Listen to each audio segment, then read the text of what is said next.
जय हिंद, वंदे मातरम। स्वागत है प्राइम साइंस क्लासेस में। आज का टॉपिक है क्लास 10th का पहला चैप्टर रासायनिक अभिक्रियाएं एवं समीकरण, जिसमें हम रासायनिक अभिक्रियाओं के प्रकार की बात करेंगे। तो रासायनिक अभिक्रियाओं के प्रकार में जब देखें तो पहली अभिक्रिया हो जाती है संयोजन अभिक्रिया। यहाँ से क्वेश्चन जरूर आते हैं या रासायनिक समीकरण का संतुलन करने के लिए या अभिक्रियाओं का डिफिनेशन पूछ देगा और या तो अभिक्रिया दे देगा और पूछ देगा निम्न में से कौन अभिक्रियाएं हैं। तो इस तरह से आप ये जानेंगे। ये चैप्टर एग्जाम के लिए बहुत इंपॉर्टेंट है, हर साल इससे क्वेश्चन पूछे जाते हैं। तो आइए देखते हैं। सबसे पहला अभिक्रिया रहेगा हमारा, सबसे पहली अभिक्रिया रहेगी संयोजन अभिक्रिया।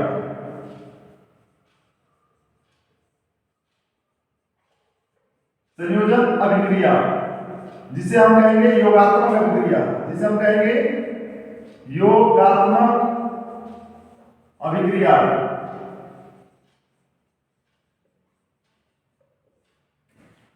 योगात्मक अभिक्रिया एडिशन रिएक्शन कहते हैं इसे। और ये अभिक्रिया बहुत इंपॉर्टेंट है। इसका डिफिनेशन देखते हैं तो दो या दो से अधिक अभिकारक या पदार्थ आपस में संयोग करके किसी एक नए पदार्थ का निर्माण करते हैं। इस अभिक्रिया को हम कहते हैं संयोजन अभिक्रिया या योगात्मक अभिक्रिया। नाम से यह स्पष्ट है, योग जहां पे जोड़ दो या दो से अधिक अभिकारकों का योग हो रहा है उसे हम क्या कहेंगे, योगात्मक अभिक्रिया। इसकी परिभाषा लिखें तो यहां से परिभाषा लिखेंगे, दो या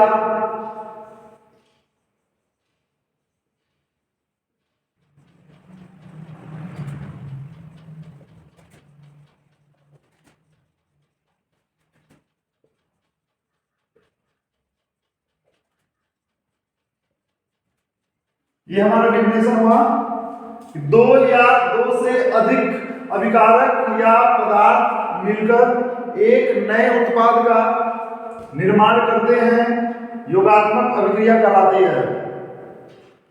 जैसे इसके एग्जांपल की बात करें तो दो या दो से कोई भी अधिक पदार्थ हो, जैसे मान लीजिए हम ले लें कार्बन। पहला उदाहरण है दहन का। दहन और दहन में कार्बन ऑक्सीजन के साथ योग करके कार्बन डाइऑक्साइड बनाता है और यहां से उष्मा भी निकलती है, उष्मा भी निकल रही है। तो कार्बन और ऑक्सीजन मिलकर के क्या बना रहा है, कार्बन डाइऑक्साइड।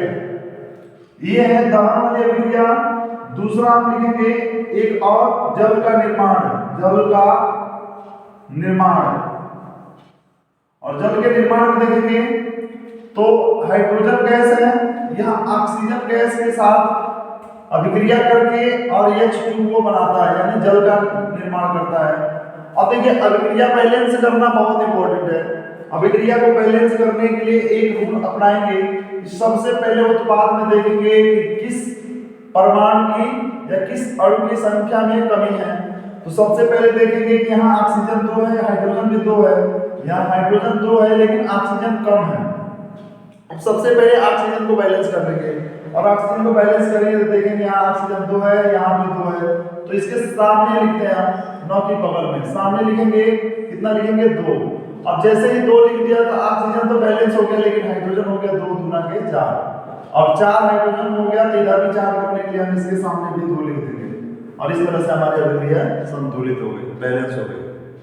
देखिए 4 हाइड्रोजन यहाँ पे है, 4 हाइड्रोजन यहाँ पे है, 2 ऑक्सीजन यहाँ पे है, 2 ऑक्सीजन, 2 एक कम 2। ठीक, इस तरह से एक और उदाहरण लेते हैं तीसरा। और तीसरा उदाहरण देखेंगे। तीसरा उदाहरण में जैसे हमारे पास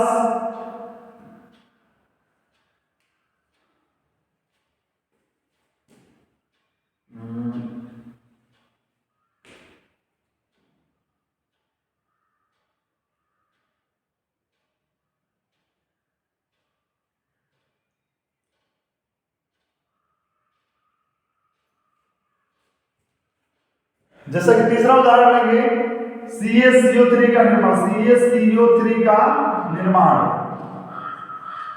और CaCO3 के निर्माण में देखेंगे हम तो हमारे पास है CaO यानी कैल्शियम ऑक्साइड, और कैल्शियम ऑक्साइड की क्रिया कार्बन डाइऑक्साइड के साथ करा देते हैं। कैल्शियम ऑक्साइड की क्रिया किसके साथ कराएंगे? कार्बन डाइऑक्साइड के साथ। तो बन जाएगा CaCO3, CaCO3 यानी कैल्शियम ऑक्साइड, और इस पे कार्बन डाइऑक्साइड की क्रिया कराया हमने तो कैल्शियम कार्बोनेट का निर्माण हुआ। किसका निर्माण हुआ? कैल्शियम कार्बोनेट का। तो ये सभी अभिक्रियाएं योग अभिक्रियाएं हैं। ये सभी अभिक्रियाएं कैसी अभिक्रियाएं हैं?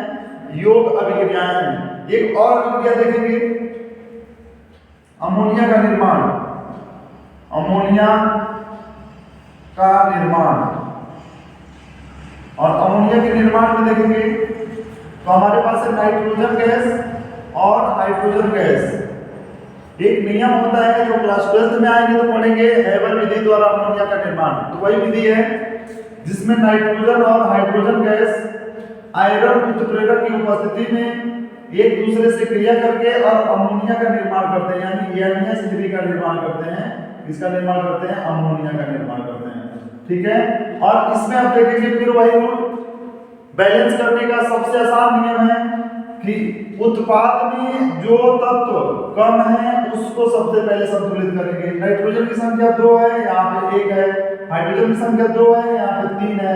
हाइड्रोजन तो ऑलरेडी अधिक है लेकिन नाइट्रोजन कम है, यानी यहाँ पे 2 नाइट्रोजन है तो इस नाइट्रोजन को भी हम 2 करेंगे। 2 करेंगे तो नाइट्रोजन तो बैलेंस हो गया, लेकिन हाइड्रोजन हो गया 2 3 6, तो इसको भी 6 करने के लिए यहाँ पे 3 लिख देंगे। अब इस तरह से ये बैलेंस हो गया। इस तरह से बहुत सारी अभिक्रियाएं हैं जो योग अभिक्रियाएं हो सकती हैं। तो इस तरह से ये रिएक्शन लिख लीजिए आप, ये बहुत इंपॉर्टेंट है।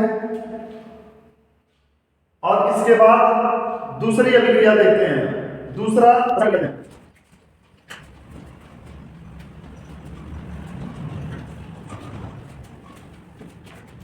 देखते हैं, दूसरा अभिक्रिया होगा वियोजन अभिक्रिया।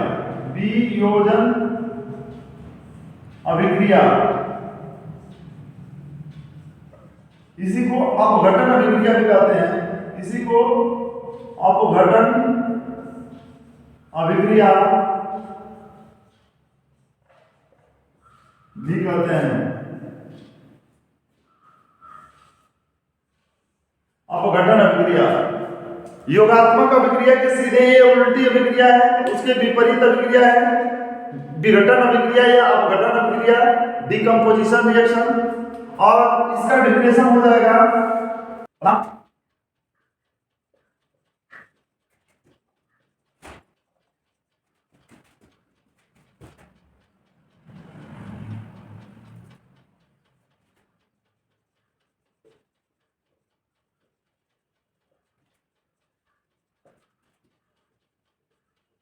क्या कहते हैं? वियोजन अभिक्रिया कहते हैं। जैसा कि हमने लिखा है, यदि कोई पदार्थ 2 या 2 से अधिक भागों में टूटकर नया उत्पाद देता है तो उस अभिक्रिया को हम क्या कहते हैं? वियोजन अभिक्रिया कहते हैं। या सिंपल लिख सकते हैं कि कोई पदार्थ 2 या 2 से अधिक भागों में टूट जाता है, इस अभिक्रिया को हम क्या कहते हैं? वियोजन अभिक्रिया कहते हैं। अब बात आती है वियोजन अभिक्रिया की, तो वियोजन कई प्रकार से हो सकता है। वियोजन कई प्रकार से हो सकता है, जिसमें सबसे पहला होगा ऊष्मीय वियोजन। क्या होगा? ऊष्मीय वियोजन। ऊष्मीय वियोजन। और ऊष्मीय वियोजन की बात करते हैं तो ऊष्मीय वियोजन की एक रासायनिक समीकरण में लिख रहा हूं, ध्यान सुनिएगा कि जब किसी यौगिक को ऊष्मा देते हैं तो वह 2 भागों में टूट जाता है। जब किसी यौगिक को ऊष्मा देते हैं तो वह 2 भागों में क्या हो जाता है? टूट जाता है या अपघटित हो जाता है। और इस प्रकार के वियोजन को हम क्या कहते हैं? ऊष्मीय वियोजन। ठीक है, तो ऊष्मीय वियोजन का डेफिनेशन ये लिख लीजिएगा कि जब किसी पदार्थ को गर्म करते हैं, जब किसी पदार्थ को गर्म करते हैं तो 2 या 2 से अधिक भागों में टूट जाता है, और इस प्रक्रिया को हम क्या कहते हैं? ऊष्मीय वियोजन। और इसका उदाहरण देते हैं, यहाँ पे ध्यान दीजिएगा। इसका उदाहरण है CaCO3 यानी कैल्शियम कार्बोनेट। कैल्शियम कार्बोनेट, और कैल्शियम कार्बोनेट को जब गर्म करेंगे यानी उष्मा देंगे, हीट करेंगे, ये टूट जाएगा किसमें? CaO में और CO2 में, यानी कैल्शियम ऑक्साइड में। कैल्शियम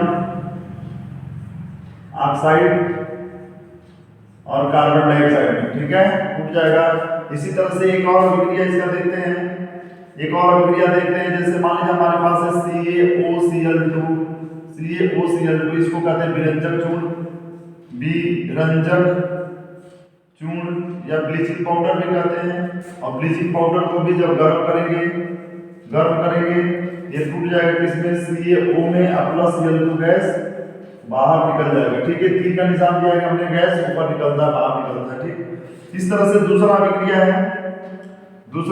है विद्युत वियोजन। विद्युत वियोजन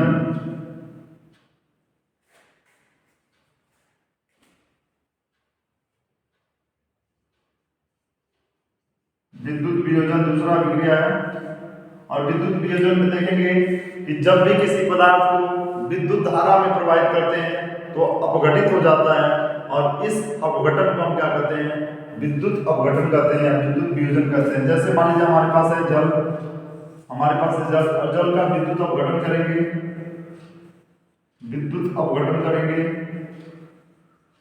और जैसे ही विद्युत अपघटन करेंगे जल टूट जाएगा किसमें, हाइड्रोजन गैस में और ऑक्सीजन गैस में, हाइड्रोजन गैस और ऑक्सीजन गैस में। अब इसको बैलेंस करने का एक नियम बताया था हमने कि जो पदार्थ कम रहता है उसको सबसे पहले बैलेंस करते हैं।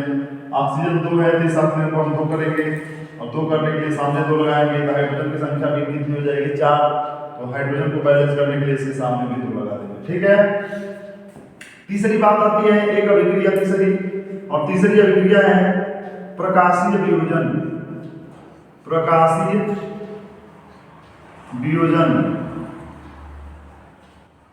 बहुत इंपॉर्टेंट है प्रकाशीय वियोजन। इसका डेफिनेशन बताएंगे कि जब किसी यौगिक को प्रकाश की उपस्थिति में रखते हैं तो अपघटित हो जाता है, और इस प्रकार के अपघटन को हम क्या कहते हैं, प्रकाशीय अपघटन कहते हैं।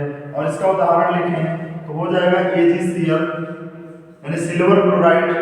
और सिल्वर क्लोराइड को जब प्रकाश की उपस्थिति में रखते हैं तो ये अपघटित हो जाता है, और हो जाता है सिल्वर अलग हो जाता है और क्लोरीन गैस अलग हो जाता है। अब देखिए यहाँ पे बैलेंस करने का एक रूल फिर से बता रहे हैं कि क्लोरीन 1 है और यहाँ पे क्लोरीन 2 है, सिल्वर 1 है, सिल्वर से कोई लेना देना नहीं। क्लोरीन को सबसे पहले बैलेंस करेंगे तो सामने लगाएंगे 2, और जब 2 लगाएंगे तो सिल्वर की संख्या भी हो जाएगी 2, और इस सिल्वर को भी 2 कर लेंगे। इस प्रकार से अभिक्रिया आपकी संतुलित हो गई। तो ये 2 अभिक्रिया हमने आपको बता दिया। पहला बताया है कि संयोजन अभिक्रिया या योगात्मक अभिक्रिया, और दूसरी अभिक्रिया बताया हमने वियोजन अभिक्रिया या अपघटन अभिक्रिया। और अपघटन अभिक्रिया 3 प्रकार की होती है, उसमें अपघटन, विद्युत अपघटन और प्रकाशीय अपघटन। और सभी अभिक्रियाओं का हमने क्या लिखा है, रिएक्शन लिखा है, समीकरण लिखा है, और इस समीकरण एग्जाम के लिए बहुत इंपॉर्टेंट है। अतः इस समीकरण को आप क्या कर लेंगे, तैयार कर लेंगे। और ऐसे ही अच्छे वीडियो पाने के लिए चैनल को सब्सक्राइब करें, लाइक करें और शेयर करें। Thank you.